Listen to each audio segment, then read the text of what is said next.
9h30, passé 9h32 même sur les ondes de CIBL 101.5 Montréal. Sophie Gignoux au micro, accompagnée de Guénaël Revel et de toute la gang de Plaisir Gourmand avec nos invités du jour pour fêter avec nous, célébrer avec nous, eh bien, à la fois leur 20e anniversaire et nos 2 ans quand même, quelque part aussi, hein, puisque c'est notre 2e rentrée, donc on a le 2 anniversaires. Le 20e à Magog, mais le 2e ici. Voilà, alors c'est pour nous permettre d'aller jusqu'aux 20 ans, hein, qu'on vous a avec nous aujourd'hui, hein. Donc, monsieur Sieur. Dans 20 ans, on aura une cirrhose. Parle on n'a pas déjà. Donc voilà, et Jessica Arnois qu'on entend à l'instant, qui est porte-parole de l'événement. Donc c'est ça. Alors on continue un petit peu sur cette fête des vendanges. On a parlé un petit peu du côté célébration. Parlons un petit peu aussi au côté des conférences, justement, présentations. Est-ce que c'est quelque chose que les gens apprécient de plus en plus, de mieux connaître les produits qu'ils dégustent? Oui, définitivement, encore une fois, en faisant un petit peu l'histoire de la fête des vendanges, je me souviens, il y a un peu plus de 20 ans, les gens rentraient dans les vignobles et ils disaient « Est-ce que je peux visiter votre verger ?» Alors, c'est sûr que la fête des vendanges a amené, il y a le côté éducatif. Et d'ailleurs, je fais un clin d'œil aussi à la SAQ, parce que la SAQ fait un très bon travail au niveau des vins, en général. Alors donc, l'éducation se fait aussi par la SAQ. Il y a eu des débats là-dessus.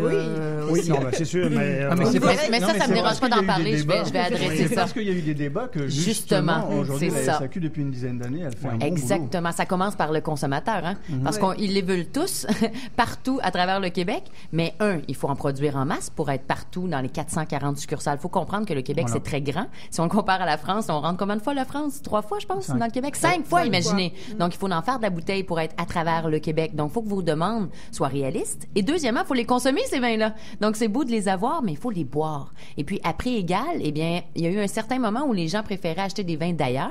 Et puis, maintenant, on se rend compte qu'il y a des produits qui sont magnifiques, qui viennent d'ici. Donc, oui, la demande, elle est là. Puis, comme disait Jean-Paul, la qualité s'est nettement améliorée. Complètement. Parce que c'est vrai qu'il y a 20 ans, il faut le reconnaître, on avait un peu mal au crâne. C'est sûr. Après une fille de vin du Québec. C'est normal. C'est plus le cas. C'est le cas avec certains produits. Moi, je me souviens, il y a longtemps, il y a 10 ans, on avait fait la route des vins du Québec et j'avais eu mal à la langue pendant 3 jours. C'est quand même mon outil de travail. Et certains vins étaient bons, mais d'autres étaient vraiment, je dirais, médiocres. Et puis, j'ai continué, j'ai persévéré, puis je me suis dit, comme une vigne, hein, tu parlais de bébé tout à l'heure, une vigne, c'est une petite vigne au début qui grandit, qui mature. Autant que l'homme, le climat change aussi, et puis les techniques changent, l'investissement. Donc, bref, avec 10 ans, moi, je dirais que ça fait 10 ans là, que je vois vraiment des beaux produits arriver sur les tablettes. Puis maintenant, là, je suis une fan finie des rosés du Québec. J'adore les bulles. C'est Jean-Paul qui m'a fait découvrir les bulles avec Guénaël. Les blancs, il y a de très beaux blancs. J'ai goûté aux réserves Saint-Jacques. À 24 $ un blanc, là, ils sont tombés à terre à Salut Bonjour vendredi dernier. Et puis, il y en a des abordables, Domaine Les Bromes, leur pailleur, évidemment. Les cidres à l'échelle mondiale, on est reconnu, mais grandement. Donc, il y a beaucoup de travail à faire. Peut-être sur les rouges encore, ça, c'est une question de climat, mais il y a de très beaux rouges qui commencent à voir... qui se pointent le bout du nez. Donc, moi, je pense que notamment c'est... celui qu'a apporté Jean-Paul Sieur, ici, c'est avec la nouvelle étiquette de la rivière du Chêne, la cuvée William. C'est très, très, très, très bon, ça. Nouveau flacon, nouvelle étiquette. Nouveau très look. beau vin à recommander. Élégant, hein, juste à voir. On va pas les ouvrir. Hein. Le vignoble du Marathonien. Qu'on adore. Un gros coup de cœur. Du Céval blanc. Et puis, on parlait bio, la grande mode est au bio. On pense au Météor, on pense à Claude Saragna qui fait vraiment des produits. Ils font tellement des belles choses. Les Négondos, exactement. Et puis évidemment les pervenches. Oui. Voilà. Tu sais, qui est le grand coup de cœur du guide des sommeliers qui vient de sortir. Donc c'est intéressant de voir à quel point les gens maintenant les mettent de l'avant et puis on va les consommer avec nos produits d'ici. C'est un accord classique. Et c'est ce qui est intéressant. Donc à l'Académie gourmande, c'est ce qu'on va voir. Et puis c'est bien de faire participer les gens. Parce que d'écouter des experts, c'est une chose, mais de le mettre en bouche et de dire « Wow, ça me plaît », c'en est une autre, comme le chocolat qui est vraiment bon. Oui, le chocolat blanc pour accompagner les bulles. Là, les bulles, c'était la coque parfaite. C'est bien. Hein? Ça, c'est vraiment extraordinaire. J'ai des frissons depuis tantôt. C'est magnifique. C'est pour ça que je fais ce travail-là. Et puis, pour la fête, on a oublié de mentionner les dates. C'est important. Oui, bien sûr. Donc, c'est maintenant. Vous voit, c'est la rentrée, donc faut pas se désespérer. Il y a encore la fête pendant 2 week-ends, donc ça va être le 31 août, 1er et 2 septembre, et on vous attend le 7 et le 8 septembre aussi à la Pointe-Mary, Magog-Orford. Donc on parle quand même de 2 fins de semaine complètes, à rencontrer des passionnés, chacun dans leur catégorie, aussi bien des viticulteurs qu'aussi que des producteurs de fromage tout à fait. Écoutez, et de produits du terroir.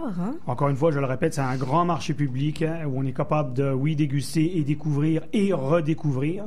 Parce que des fois, comme le mentionnait Jessica et Guénaël, il y a une vingtaine d'années, comme des bébés, on marchait, on tombait et on a fait des erreurs. Maintenant, pour ceux qui n'ont pas aimé les produits du Québec et qui les boudent, s'il vous plaît, venez les redécouvrir. Vous allez voir, vous allez vraiment être étonnés. On fait des pâtes géants et je me permets de faire une comparaison comme avec les fromages du Québec. Ouais. On est en train de faire un virage qualitatif, mais très rapide. De toute façon, nous sommes des entreprises privées et si jamais nos produits ne sont pas prêts, on ne peut pas survivre. C'est ça. Exactement. Puis une chose à dire, ce virage et puis cette évolution, elle s'est faite sur 30 ans. C'est rien, c'est tout petit. Regardez simplement l'évolution des vins en Europe. Elle s'est pas faite en 30 ans, elle s'est faite sur 150 ans. C'est vrai. Et donc moi je trouve qu'il faut le rappeler, ça, parce que c'est vrai qu'on a critiqué pendant longtemps les producteurs québécois, et c'est vrai que la presse ne vous a pas aidé. Aujourd'hui, ça change. Puis il faut rappeler que vous avez fait ça en peine 30 30 ans. C'est remarquable. Et ça, je trouve que c'est pas c'est un remarquable. Miracle, Non, c'est remarquable. C'est beaucoup de travail et c'est changer justement l'opinion publique. Surtout que la législation ne vous a pas aidé pendant très longtemps. Alors aujourd'hui, c'est en train de bouger également de ce point de vue-là. Et la concurrence. Est-ce que aujourd'hui, on peut bien vivre de son art lorsqu'on est viticulteur au Québec? Écoutez, puis je voudrais que ça soit bien clair là. C'est pas une attaque contre la SAQ, c'est surtout pas ça. C'est évident qu'on a un manque de mise en marché. On n'a pas beaucoup de place pour mettre de vendre notre récolte, en d'autres termes, c'est ça. Parce qu'encore une fois, nous ne sommes pas des distributeurs ni des négociants, nous sommes des producteurs. Alors, c'est sûr que si jamais on avait un petit peu plus de mise en marché, ça aiderait beaucoup.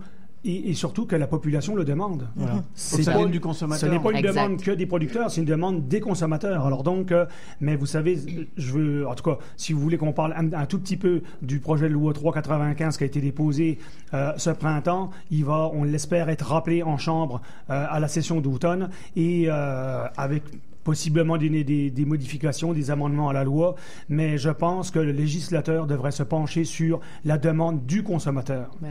Parce que l'Assemblée nationale du Québec, c'est quand même bien, ça représente la population du Québec et il devrait les écouter. Alors, je ne veux pas aller plus loin, mais c'est un grand pays, le Québec, et je pense qu'ils vont répondre à cette demande. La mentalité évolue. Je pense il est temps maintenant de se donner les moyens, justement, d'encourager les producteurs d'ici pour de vrai. Donc, voilà. Alors, c'était le message subliminal, second, que nous passons pour la journée. Et ce que je vous propose, c'est de continuer, évidemment, à festoyer tout en écoutant un peu de musique. À tout de suite.